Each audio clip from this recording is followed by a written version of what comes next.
Un dernier concert comme une sorte de voyage passionné à travers deux des plus grandes pages du répertoire romantique. Une symphonie de Schumann, surnommée la symphonie rhénane, inspirée par la force et la magie du fleuve, et puis le concerto de piano numéro 1 de Brahms, un chef-d'œuvre absolu composé dans les premières années du compositeur.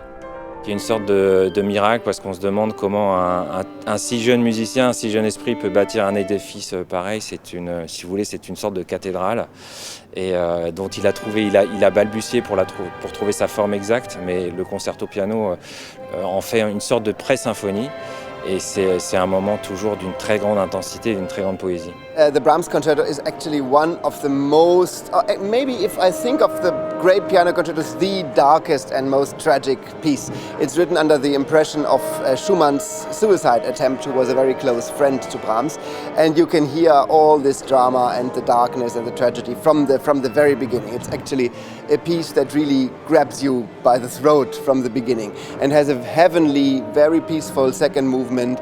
And again, rather dark, but in the end also very joyful, dancing, virtuosic last movement. So it's one of the all-time greatest piano concertos ever written. Invité pour la seconde fois en principauté pour diriger l'Orchestre Philharmonique de Monaco, c'est néanmoins la première fois que le chef d'orchestre, Jérémy Rohrer, donnera un concert au sein du Palais Princier, un lieu qui, comme il nous l'a confié, lui fait penser à Venise, un site magique et somptueux pour interpréter cette symphonie et ce concerto. C'est à la fois un nouveau répertoire et c'est un nouveau contexte en fait. C'est les concerts du Palais Princier sont sûrement très demandeurs du point de vue de l'énergie et du coup on n'a pas le même confort d'abord de répétition que pendant la saison et comme vous le savez il a fait très chaud donc tout ça influe en fait sur la psychologie des uns et des autres et c'est des éléments qu'il faut prendre en compte. Chaque orchestre que vous rencontrez a en fait une culture et une sorte de pacte social. Et vous arrivez toujours plus ou moins comme un intrus qui peut être vécu comme celui qui dérange un système, si vous voulez. Donc il faut, à mon avis, le peu d'expérience que j'ai m'a appris, c'est qu'il faut casser la glace et essayer de mettre les gens en confiance, en fait.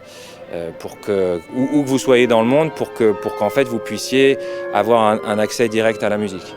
Et c'est cet amour de la musique qui a rallié hier soir le public aux musiciens, un concert rempli de magie, aux notes douces et romantiques qui sut séduire les spectateurs.